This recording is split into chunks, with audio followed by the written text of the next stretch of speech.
खासदार संजय दिना पाटील यांची पत्रकारांवर अरेरावी आणि शिवीगाळ। पत्रकारांच्या प्रश्नावर उत्तर देताना संजय दिना पाटील यांची अर्वाच्य भाषा, टीकेची झोड उठल्यानंतर खासदार संजय दिना पाटील यांचा माफीनामा।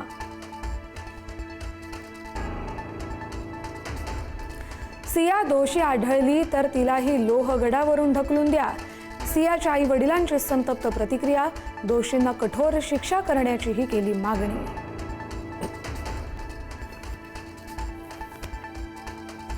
कोल्हापुरातील विनापरवाना क्लासेस सील, पुढारी न्यूजच्या बातमीचा इम्पॅक्ट, नोटीस देऊनही परवानगी न घेतल्यानं महापालिकेकडून कारवाई।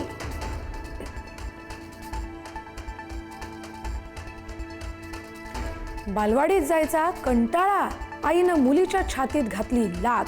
पनवेलच्या नांदगावमधील संतापजनक घटना, व्हिडिओ व्हायरल झाल्यानंतर संतापाची लाट।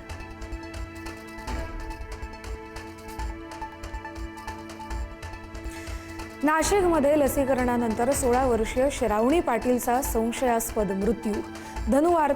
धनुर्वाताची घेतली होती लस, मुलीच्या कुटुंबियांकडून पोलिसांकडे सखोल चौकशीची मागणी।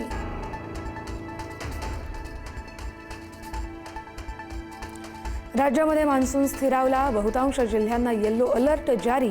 1 जुलैपर्यंत मेघगर्जना, सोसाट्याचा वारा आणि विजांच्या कडकडाटामध्ये हलका ते मध्यम स्वरूपाचा पाऊस पडणार असल्याचा अंदाज। व्यावसायिक गॅसवरील निर्बंध हटवले, हॉटेल उद्योग क्षेत्राला मोठा दिलासा। महागाई येणार नियंत्रणात, पूर्वी लागू केलेले निर्बंध 50% कमी।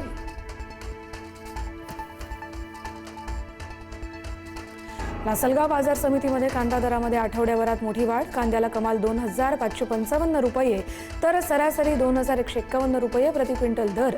नाफेडऐवजी खुल्या बाजारात कांदा विक्रीला शेतकऱ्यांची पसंती।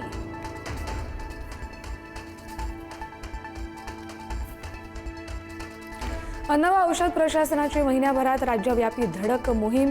904 ठिकाणी छापे, 34,66,90,000 रुपयांचा मुद्देमाल जप्त। 457 जणांना अटक। आयुक्त तुकाराम मुंढे यांची माहिती।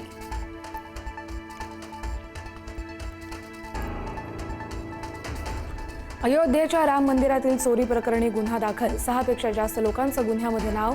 200 कोटींपेक्षा जास्त रुपयांची चोरी असण्याची शक्यता।